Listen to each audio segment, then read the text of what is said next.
के साथ काम करते। एक लंबा उम्र प्रसाद जी से भी मैंने गुजारिश किया आने के लिए। और जावेद मोहम्मद साहब पिछले सत्र के अंतिम वक्ता हैं और ये अपना वक्तव्य संक्षिप्त में रखेंगे, उसके बाद हमारे अधिवक्ता लोग अपनी बात रखेंगे।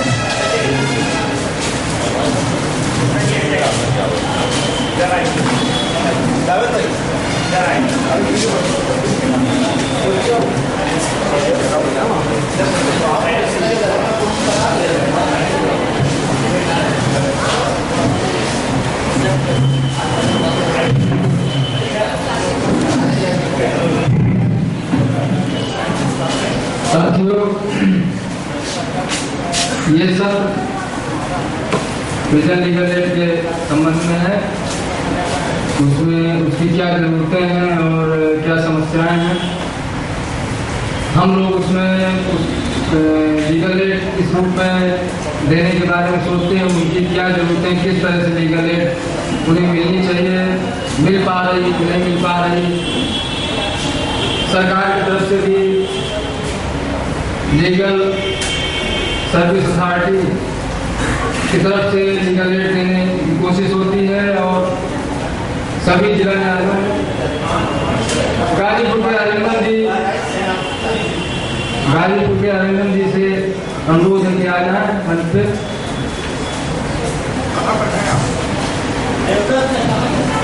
देवदत्त जी,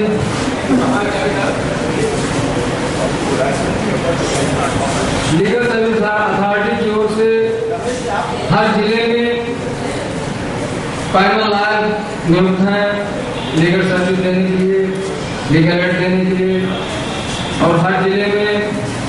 2-2 वकीलों को जेल रजिस्टर नियुक्त किया गया है, जिसमें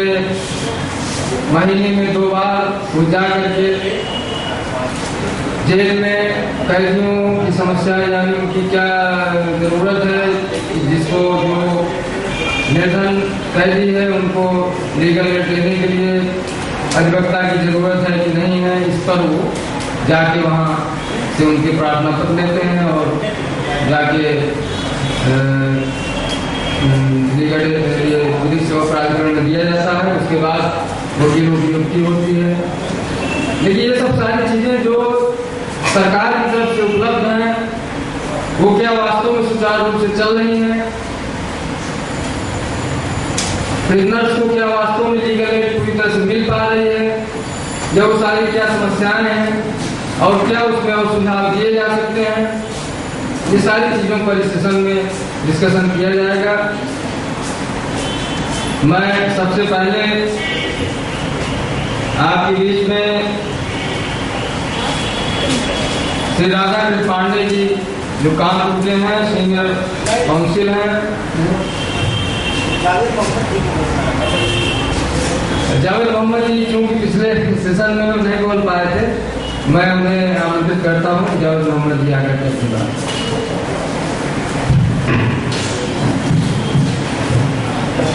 मंच में बैठे साथियों और उपस्थित साथियों, आज फौजदारी कानून के राज्य सम्मेलन पर HRLN द्वारा आयोजित किया गया और इसमें आपके बीच हमें कुछ कहने का अवसर प्रदान हुआ। हमसे पहले जो वक्ताओं ने अपनी बातें कही हैं एक सेशन दूसरे सेशन में, उसको बड़ी गंभीरता पूर्वक हमने सुना और सुनने के बाद यह निष्कर्ष निकाला कि उन लोगों ने कुछ बातें तो अपने अनुभवों के आधार पर कही है, जैसे सीमा आजाद जी का अनुभव था, ज़हियालम फलाही जी का अनुभव रहा, उनका भतीजापन था, सीमा आजाद जी खुद बंद थी, तो उन्होंने बंदियों के अधिकार को लेकर जो बातें कही वो आप सब ने सुनी, हमने भी सुनी। और बंदियों के अधिकार को लेकर आज जो सम्मेलन राज्य स्तरीय किया जा रहा है, इसमें जिन लोगों का जेलों से वास्ता रहा, वास्ता का मतलब जेलों में कभी गए होंगे, किसी को देखने, किसी कोई साथी संगत, तो उनको इसका आभास हुआ होगा कि जेलों के अंदर क्या कमी पाई जाती है। मैं अपनी बात को सिर्फ 2 बंदियों पर केंद्रित करना चाहता हूँ। एक तो जेलों के अंदर जो बंदियों के साथ दुर्व्यवहार होता है, और दूसरा जेलों में बंद लोगों की पैरोकारी करने के लिए जो संस्थाएं या जो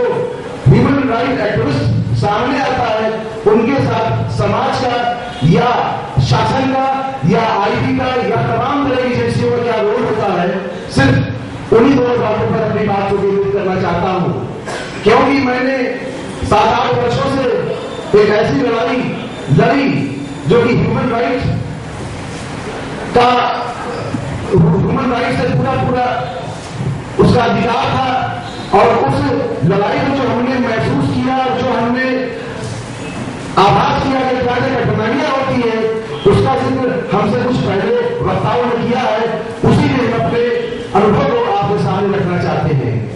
साथियों, जो बेगुनाह या किसी मामले में बंद कर दी जाते हैं कैदी, अगर उनकी हम और आप कोई भी उसमें अगुवाई करके उसको एक संगठित रूप से लीगल एड दिलाना चाहता है, तो उस संदर्भ में बहुत सी कठिनाइयां आती हैं, जिससे इंसान टूट भी जाता है और उस लड़ाई को छोड़ भी देता है। मैं सच्चाई बताना चाहता हूं कि सीमा आजाद जी जब बंद करी गई तो मैं 2-4 गेट पर उनसे कचौरी मिलने गया, 2-4 गेटों पर मैं उपस्थित भी रहा, लेकिन जो हथकंडा इंटेलिजेंस के लोग अपनाते हैं और उससे डर पैदा करते हैं, और फिर हमें ये इस बात पर सोचने में मजबूर करना होना पड़ता है कि यदि हमारे ऊपर कोई ऐसा मामला उन्होंने दर्ज कर दिया तो हम हमारे परिवार या हमारी लड़ाई को लड़ेगा। ये बहुत अहम मसला है, इस पर हमको आपको आज बड़ी गंभीरता से विचार करना चाहिए कि जो लोग इनके अधिकारों के हनन को रोकने के लिए, इनके अधिकारों की लड़ाई लड़ना चाहते हैं, उनको लड़ाई लड़ने के लिए क्या क्या सुविधा उपलब्ध होनी चाहिए, वो चाहे कोई भी ऑर्गेनाइजेशन हो, चाहे ह्यूमन राइट लॉ नेटवर्क हो, पीयूसीएल हो, पीओचार हो, कोई भी संगठन हो, उन सबको इस पर विचार करके एक आम राय बनाकर, आम सहमति बनाकर इस जल को दूर करने का प्रयास करना चाहिए, पहली बात। और दूसरी बात, जेलों में जो लोग बंद होते हैं, जिनके अधिकारों की हम बात कर रहे हैं, जो लोग जेलों में बंद होते हैं, उनको खुद उनके अधिकार का पता नहीं होता, और जो यहाँ पर बैठे हैं आज इस सम्मेलन में चंद लोग ऐसे होंगे जिनको पूरे अधिकार के बारे में जानकारी हो सकती हो, लेकिन मैं समझता हूं अधिकतर लोगों को जानकारी नहीं होगी। तो जो बंदियों के क्या अधिकार है, इस पर हमें अच्छी तरह जानकारी होना चाहिए, और समय समय पर हम जेलों में जाकर बंदियों के अधिकारों की बात उसको बताएं, जेल मैनुअल में क्या लिखा है और आज वहां क्या हो रहा है। आप सभी इलाहाबाद के इसमें इलाहाबादी के हैं, जानते हो यहाँ पर सेंट्रल जेल है, इसमें प्रदेश भर से लोग भेजे जाते हैं, बंद किए जाते हैं। अगर आप उसे कोई नहीं का हो या कटी गया, आप उसको अंदाजा होगा कि वहां 2 क्लास है, एक ताकतवर लोगों की क्लास है, एक आम लोगों की क्लास है, और ताकतवर लोगों के लिए सारे नियम कानून छोड़ दिए जाते हैं। जिस तरह समाज के अंदर जेल के बाहर भ्रष्टाचार व्याप्त है, उसी तरह जेल के अंदर भ्रष्टाचार व्याप्त है, और उस भ्रष्टाचार को हम आप कैसे करें, इस पर हमको सोचना चाहिए और एक बाकायदा लाजमन तैयार करना चाहिए, जिससे जो लोग बंद है उनकी मदद कर सकें। साथियों, मैं बहुत ज्यादा बात लंबी नहीं करना चाहता, क्योंकि हमारे पहले पूर्व वक्ताओं ने बड़े विद्वत रूप से इन सारे समस्याओं को, जरूर समस्याओं को रखा है आपके सामने, लेकिन मैं जरूर करना चाहता हूं कि जो लोग जेलों में बंद होते हैं, गरीब होते हैं, कमजोर होते हैं, या उनकी पैरोकारी करने वाला कोई नहीं होता, तो उनके साथ ऐसा अत्याचार होता है जैसे जानवरों की तरह होता है, वो इंसान नहीं होते। और जो ताकतवर होता है, चाहे बहुबली हो या ना हो, पैसे वाला अगर है, उद्योगपति है, तो अपने पैसे की बल पर वहां सरकारी अस्पताल में एडमिट हो जाता है, मंथली तनख्वाह बांध दी जाती है जिन लोगों को, और वो उसके आधार पर आराम करते हैं, उनको सारी सुविधा उपलब्ध कराई जाती है, चाहे वो कूलर हो, चाहे वो मोबाइल हो, चाहे वो कितनी बार आपको सुना हुआ जेलों में छापा पड़ा और बहुत से लोग, बहुत से सामान बरामद हुए। ये ऐसी स्थिति क्यों उत्पन्न होती है? अगर इस पर हम संजीदगी से विचार करें और विचार करने के बाद कोई राय कायम करके बाकायदा स्टेट गवर्नमेंट को या गृह मंत्रालय से, गृह मंत्री से मुलाकात करके इन सारी चीजों को बताया जाए, तो इस पर एक कानून या इस पर कोई अच्छा कदम हो सकता है। दूसरे भी साथियों, तीसरा मैं ये बताना चाहता हूं कि मैं जिस लड़ाई को आंदोलन के रूप में लड़ रहा था पिछले 8 वर्षों से, उस लड़ाई को लड़ते रहते हमने ये एहसास किया कि अगर आप सच्चाई के साथ खड़े होते हैं तो आपके साथ पीछे आपका साथी, बहुत कम ऐसे लोग होंगे परिवार में या रिश्तेदारों में, दोस्त में, जो आपके साथ उस लड़ाई में आपके मनोबल को बढ़ाएं। मनोबल को बढ़ाने वाले लोग कम होते हैं, मनोबल को गिराने वाले लोग संख्या ज्यादा होती है।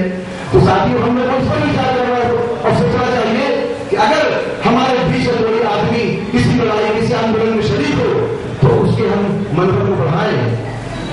मैं एक बात और बताना चाहता हूं कि खालिद मुजाहिद के मामले में पिछले 8 वर्षों से हम लोग पैरोकारी करते चले जा रहे हैं। इसमें ह्यूमन राइट डायरेक्टर का भी रोल रहा है, पीओसी का भी रोल रहा है, और इन्हीं तमाम संगठनों को लेकर एक मंच बनाया गया, कानून अधिकार मंच, जिसका मैं कन्वीनर सकल साहब, जमीन आफी साहब साथ में ज्वाइन करने रहे, और उसने बाकायदा पूरे प्रदेश में नहीं, प्रदेश के बाहर भी इस आंदोलन को निभाना और इसके लिए सरकारी, इसके लिए कानूनी व्यवस्था पैदा करना, इस पर पूर्ण विचार किया और करता रहा और चलता रहा। आखिर में जब हमारी स्थिति में निवेश कमीशन बनाया था, उस आधार पर हम जो बिना दम करके छुड़वा लेंगे, जेल से निकलवा लेंगे, वो अत्याचार हो रहे बंद हो जाएंगे। तो साथियों, उसी में से एक कैदी की जेल में कस्टडी मौत हो गई, जो तारीख पर लखनऊ से हैदराबाद लाया गया था खालिद मुजाहिद नाम का, और जब उसकी मौत हो गई, मौत होने के बाद पोस्टमार्टम हुआ, पोस्टमार्टम में कॉज ऑफ डेथ क्लियर नहीं हो पाया, फिर उसके लिए हाई कोर्ट में, सुप्रीम कोर्ट में PIM भी होते कानूनी पहलू का रहा। उस संदर्भ में हम लोग ने शोक सभा का आयोजन करना चाहा इलाहाबाद के परिवार वालों को लेकर, और इस लड़ाई में गढ़ वाले कानूनी एडवोकेट कानूनी सलाहकार या जो मुकदमों में तैयार किया उसमें मदद करते आ रहे थे लोगों के साथ पैनल बनाया गया, और पैनल बनाने के बाद इलाहाबाद में सभा का आयोजन रखा गया। उसके लिए महीदिया इंटर कॉलेज था, उसमें जगह ली गई, उससे बात करके। तो साथियों, प्रशासन ने उस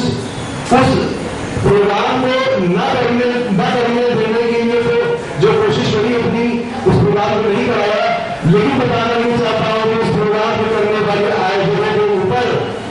ऐसी कड़ी गंभीर बातें कही, जैसे लग रहा था कि हम लोगों को एनएसए बंद कर दिया जाएगा। लेकिन हम लोग मजबूती से खड़े रहे, और हमारे कानूनी सलाहकार जो पीछे से हमारी इस आंदोलन को तेज गति देते रहे, वो हमारे साथ मजबूती से खड़े रहे, जिसकी वजह से प्रशासन मजबूर हुआ, और उसने जो एनएसए सोचा था और जिस तरीके से एनएसए लगाने की बात करता रहा, कराता रहा, भटकाता रहा, वो थोड़ा सा कमजोर पड़ा, और अंत में उसने अपनी कार्रवाई करी और एक कार्रवाई